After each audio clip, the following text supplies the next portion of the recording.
നിയമപാലകർ എത്ര നല്ലവരാണ്, അവരെ നമ്മൾ സങ്കടം അറിയിച്ചു കഴിഞ്ഞാൽ തീർച്ചയായിട്ടും അവരത് അന്വേഷിച്ച് നടപടി എടുക്കുമെന്നുള്ളതിൻ്റെ ഒരു വലിയ തെളിവാണ് ഇന്ന് ഈ പ്രതിയെ അറസ്റ്റ് ചെയ്ത് ഇവിടെ കൊണ്ടുവരികയും ഇവിടെ ഇപ്പോൾ അറസ്റ്റ് ചെയ്ത് വെച്ചിരിക്കുന്നത്. രേണുസുതിക്ക് സുഖമില്ലാതെ വന്നപ്പോൾ എന്ത് മുതലെടുപ്പാണ് നിങ്ങൾ ഉദ്ദേശിക്കുന്നത്?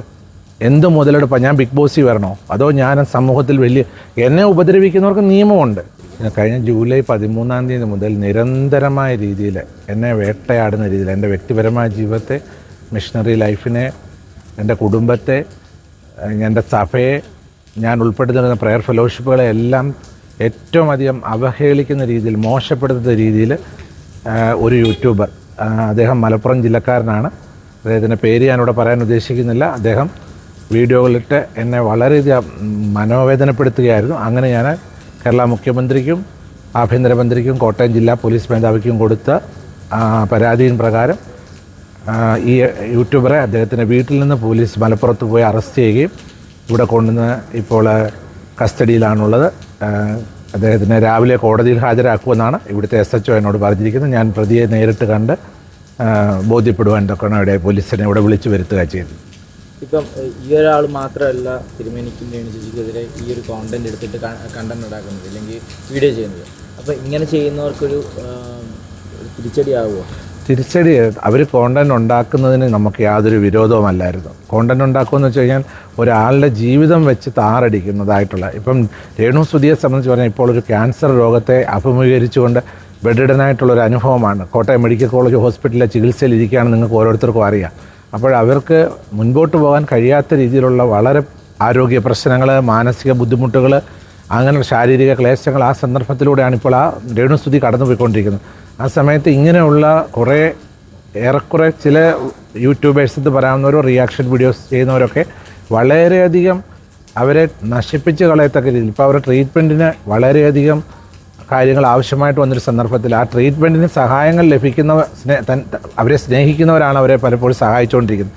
അവർക്ക് പോലും ഒരു സംശയങ്ങൾ ഉളവാക്കുന്ന രീതിയിലുള്ള വീഡിയോകളിട്ട് ആ കുടുംബത്തെ തകർത്ത് കളയാൻ ശ്രമിക്കുന്ന ഒരു അനുഭവമാണ്. അതിനോടൊപ്പമാണ് ആ ഒരു കുടുംബ നിമിത്തമാണ് എന്നെയും ഇപ്പോഴും ഭയങ്കരമായ രീതിയിൽ സൈബർ ബുള്ളി ചെയ്തുകൊണ്ടിരിക്കുന്നത്. ഇപ്പോൾ ഈ വീഡിയോ ഇടുന്നതിൻ്റെ അകത്തും കമൻറ്റുകളിൽ ഒരുപാട് വരുന്ന സംഭവം എന്ന് വെച്ച് കഴിഞ്ഞാൽ, ഈ രേണുചേച്ചി ക്യാൻസർ വരുന്നതിന് മുമ്പും കുറച്ച് നാളുകൾക്ക് മുമ്പ് തിരുമേനി രേണുവിനെതിരെയായിരുന്നു. രേണുവിനെതിരെ പല കാര്യങ്ങളും പറഞ്ഞിട്ടുണ്ട്. പിന്നെ ഇത് ഇങ്ങനത്തെ ഒരു സിറ്റുവേഷൻ വന്നപ്പോഴത്തേക്ക് ആ ഒരു ഇതിനെ മുതലെടുക്കുന്നതാണെന്ന് പറഞ്ഞാണ് പലരും കമൻറ്റ് ഇടുന്നത്. എനിക്കത് പറയുമ്പോൾ ഞാൻ രോഷാകുലമായി സംസാരിക്കേണ്ടതായിട്ട് വരും. അതുകൊണ്ട് ഞാൻ വളരെ സൗമ്യമായിട്ട് പറയാം. സോഷ്യൽ മീഡിയയിലെ ഒരു വിഭാഗം ആൾക്കാർ ഇപ്പം മോൻ എന്നോട് ചോദിക്കുന്നതിനുള്ള ചോദ്യങ്ങൾ രേണുസുതിയോട് ചോദിച്ചു. ആ ചോദ്യങ്ങൾക്ക് രേണുസുതി ഉത്തരം നൽകി. ആ ഉത്തരം നൽകിയത് എന്നെയും എൻ്റെ ഫാമിലിയെയും എൻ്റെ മിഷണറി ലൈഫിനെയും വളരെയധികം ടാർഗറ്റ് ചെയ്തുകൊണ്ടുള്ള ക്വസ്റ്റ്യൻസ് രേണുസുതിയോട് ചോദിച്ചപ്പോൾ അതിന് മറുപടി പറയുവാൻ തക്കണം ഞാനും സോഷ്യൽ മീഡിയയിലേക്ക് വരുവാനിടയായി. വന്നതിന് ശേഷം ഞങ്ങൾ തമ്മിൽ സോഷ്യൽ മീഡിയയിലാണ് എന്ത് സംഭവിച്ചിരിക്കുന്നത്, ഒരു ഭയങ്കരമായിട്ടുള്ള ഒരു ചർച്ച ഉണ്ടാവുകയും അതിലൂടെ സമൂഹത്തിൽ വലിയൊരു കോൺട്രവേഴ്സി ഉണ്ടാവുകയും ചെയ്തിരിക്കുന്നത്. പക്ഷേ രേണുസുതിക്ക് സുഖമില്ലാതെ വന്നപ്പോൾ എന്ത് മുതലെടുപ്പാണ് നിങ്ങൾ ഉദ്ദേശിക്കുന്നത്? എന്ത് മുതലെടുപ്പാണ്? ഞാൻ ബിഗ് ബോസിൽ വരണോ? അതോ ഞാൻ സമൂഹത്തിൽ എന്നെ ഉപദ്രവിക്കുന്നവർക്ക് നിയമമുണ്ട്.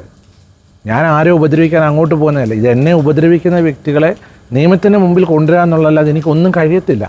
ഞാൻ ഒറ്റയ്ക്ക് താമസിക്കുന്ന ഒരാളാണ്.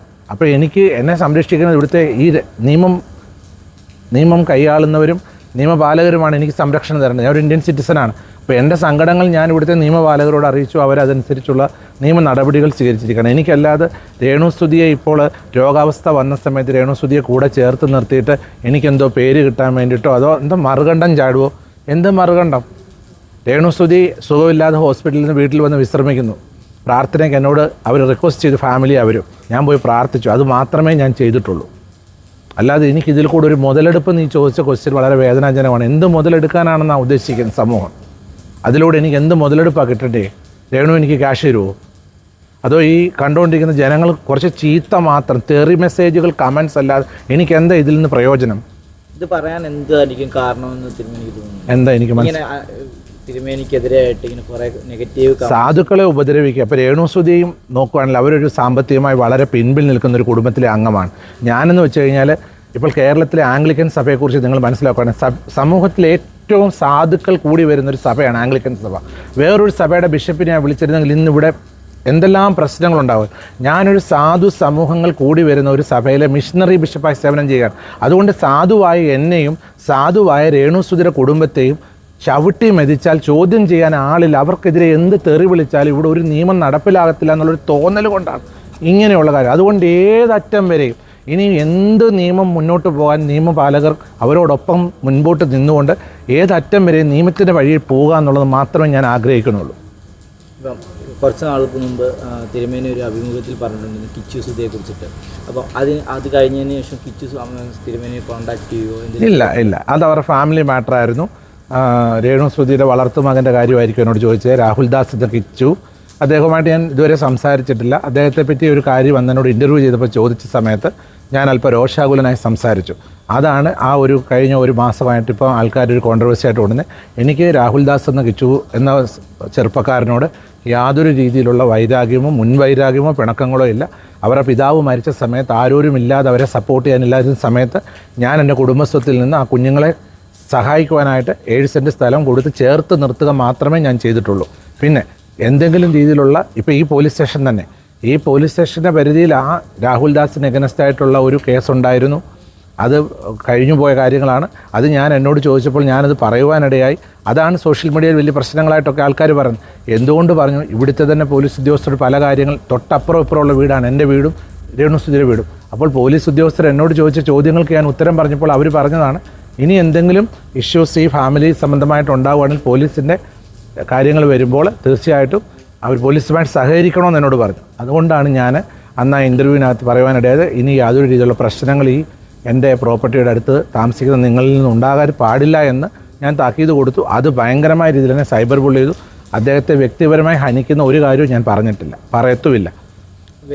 ഇനി ഇതുപോലെ വീഡിയോ ചെയ്യുന്നവർക്കൊരു മറുപടി ആയിട്ടാണ് ഇപ്പോൾ ഇയാളെ അറസ്റ്റ് ചെയ്തത്. അതിനെപ്പറ്റി നിയമപാലകർ ശക്തമായ രീതിയിൽ നടപടി എടുത്തിട്ടാണ് അവരെ വീട്ടിൽ പോയി അറസ്റ്റ് ചെയ്തുകൊണ്ട് വന്നിരിക്കുന്നത്. ഈ ഒരാൾ മാത്രമല്ല, ഈ ഷെഫീൻ പല ആൾക്കാരും വീഡിയോ ചെയ്യുന്നുണ്ട് വളരെ മോശമായ രീതിയിൽ. അവരുടെ എല്ലാം പേരിലുള്ള പരാതികൾ ഇവിടെ കൊടുത്തിട്ടുണ്ട്. അവരെല്ലാം സൈബർ ഡിപ്പാർട്ട്മെൻറ്റ് നിരീക്ഷണത്തിലാണെന്നാണ് SHO എന്നോട് ബഹുമാനപ്പെട്ട സാറിനോട് പറയുവാനിടയായത്. ഏറ്റവും കൂടുതൽ രേണുവിനാണ് തിരുമേനിക്കെതിരെ ഒരുപാട് വീഡിയോ ചെയ്തത് ഷെഫീന എന്ന് പറയുന്നൊരു സ്ത്രീയാണ്. അപ്പം അവർക്കെതിരെ എന്താണ് നടപടി ഉടനെ ഉണ്ടാവും? തീർച്ചയായിട്ടും നിയമം അതിൻ്റെ വഴി കൂടെ തന്നെ ഞാൻ അതിൻ്റെ കാര്യങ്ങൾ എൻ്റെ അഡ്വക്കേറ്റ്സുമായിട്ട് പല കാര്യങ്ങൾ സംസാരിക്കുന്നുണ്ട്. അതിനുള്ള കാര്യങ്ങൾ നീക്കുന്നുണ്ട്, പല കാര്യങ്ങൾ നീക്കുന്നുണ്ട്. അത് എവിടെ വരെ എന്താണെന്നുള്ളത് ഇപ്പോൾ പുറത്ത് പറയാൻ റിവീൽ ചെയ്യാനൊക്കാത്ത ചില കാര്യങ്ങളുണ്ട്. പറയേണ്ട സമയത്ത് തീർച്ചയായിട്ടും അത് ഞാൻ ഇതുപോലെ പറയേണ്ട സാഹചര്യങ്ങൾ വരുമ്പോൾ തീർച്ചയായിട്ടും എല്ലാ കാര്യങ്ങളും ഞാൻ പൊതുസമൂഹത്തോട് തീർച്ചയായിട്ടും ഞാൻ പറയും. എനിക്ക് ജീവിക്കണം, ഈ രാജ്യത്ത് ജീവിക്കാൻ തടസ്സമായി നിൽക്കുന്ന ഇതുപോലുള്ള എന്നെ മുന്നോട്ട് എനിക്ക് പുറത്തിറങ്ങാൻ കഴിയാത്ത രീതിയിൽ എൻ്റെ സ്ഥാനത്ത് വേറൊരാളിനെ അവർ ജീവിതം ആത്മഹത്യ ചെയ്യുന്ന സാഹചര്യത്തിലുള്ള വളരെ മോശമായ കാര്യങ്ങൾ എന്നെപ്പറ്റി പ്രചരിപ്പിക്കുന്നുണ്ട്. അതാണ് എനിക്കിപ്പോൾ ഉണ്ടായിരിക്കുന്ന ദുഃഖം എന്ന് പറയുന്നത്. അതുകൊണ്ടാണ് ഇപ്പോഴേ ഈ മലപ്പുറം ജില്ലക്കാരനായിട്ടുള്ള ഈ യൂട്യൂബറെ ഇവിടെ ഇപ്പോൾ അറസ്റ്റ് ചെയ്ത് ഇപ്പോൾ ഇവിടെ ലോക്കപ്പിലാണ് അദ്ദേഹം ഉള്ളത്. തുടർ നടപടി നാളെ രാവിലെ ബഹുമാനപ്പെട്ട കോടതിയിൽ ഇവിടുന്ന് ഈ യൂട്യൂബറെ ഹാജരാക്കുമെന്നാണ്. നാളെ രാവിലെ ബഹുമാനപ്പെട്ട കോടതിയിലേക്ക് Changanassery first class judicial magistrate കോർട്ടിലേക്കാണ് അദ്ദേഹത്തെ ഹാജരാക്കുന്ന SHO പറഞ്ഞിരിക്കുന്നത്. ഹാജരാക്കുന്നതനുസരിച്ച് കോടതിയാണ് ബാക്കി തീരുമാനങ്ങൾ എടുക്കേണ്ടത്. ഞാൻ ബഹുമാനപ്പെട്ട കോടതിയെ അങ്ങേയറ്റം വിശ്വസിക്കുന്നു. കോടതി വേണ്ട നിയമ നടപടികൾ ചെയ്ത് ജീവിക്കാനുള്ള സഹായം ഞങ്ങൾക്ക് ചെയ്തു തരും. കോടതിയിൽ എനിക്ക് നല്ല വിശ്വാസമുണ്ട്. നിയമത്തിൽ ഞാൻ അങ്ങേയറ്റം വിശ്വസിക്കുന്ന ആളാണ്. തീർച്ചയായിട്ടും ഇത് എന്നെപ്പോലെ ഒറ്റപ്പെട്ട് വേദനയിൽ കഴിയുന്നവരുടെ ജീവിതത്തിൽ ഒരു ഗുണപാഠമായിട്ടിരിക്കട്ടെ. കാരണം സമൂഹത്തിൽ ഏറ്റവും വേദനിക്കുന്നവർ, ഞാനൊക്കെ തന്നെ താമസിക്കുന്ന ആൾക്കാരാണ്. ഇപ്പം മോനോട് ചോദിച്ചു, രേണുസുധിയുടെ കുടുംബം സാമ്പത്തികമായി ഏറ്റവും പുറകിൽ നിൽക്കുന്ന ആ സഹോദരിയുടെ ജീവിതത്തിൽ ഒരു വീഴ്ച വന്നപ്പോൾ അവരെ ഈ സമയത്ത് പ്രാർത്ഥനയിൽ ചേർത്ത് നിർത്തുന്ന ഒരു തെറ്റാണ് ഞാൻ ചെയ്തത്. അതിനാണ് എന്നെ ഇപ്പം മറുകണ്ഠം ചാടി പറഞ്ഞ് വേദനിപ്പിച്ചുകൊണ്ടിരിക്കുന്നത്. അതുകൊണ്ട് തീർച്ചയായിട്ടും അവരെപ്പോലുള്ളവരെ എന്നെപ്പോലുള്ളവരെ പിന്നെ നിയന്ത്രിച്ച് കൊണ്ടുപോകേണ്ടത് നിയമങ്ങളാണ്. അപ്പോൾ ആ നിയമത്തിന് മുമ്പിൽ ഞാൻ എൻ്റെ കാര്യങ്ങൾ ഞാൻ പറഞ്ഞു. അത് ബഹുമാനപ്പെട്ട പോലീസ് അധികാരികൾ അതിന് വേണ്ട നടപടിയെടുത്തിട്ട് ബഹുമാനപ്പെട്ട കേരള പോലീസിനോടും ബഹുമാനപ്പെട്ട കേരള ഗവൺമെൻറ്റിനോടും മുഖ്യമന്ത്രി സാറിനോടും ആഭ്യന്തരമന്ത്രി സാറിനോടും എല്ലാവരോടുമുള്ള കൃത്യമായ നന്ദിയും സ്നേഹവും ഞാൻ ഈ സോഷ്യൽ മീഡിയയിലൂടെ അറിയിക്കുകയാണ്. ഇവിടുത്തെ നിയമപാലകർ എത്ര നല്ലവരാണ്. അവരെ നമ്മൾ സങ്കടം അറിയിച്ചു കഴിഞ്ഞാൽ തീർച്ചയായിട്ടും അവരത് അന്വേഷിച്ച് നടപടി എടുക്കുമെന്നുള്ളതിൻ്റെ ഒരു വലിയ തെളിവാണ് ഇന്ന് ഈ പ്രതിയെ അറസ്റ്റ് ചെയ്ത് ഇവിടെ കൊണ്ടുവരികയും ഇവിടെ ഇപ്പോൾ അറസ്റ്റ് ചെയ്ത് വെച്ചിരിക്കുന്നത്.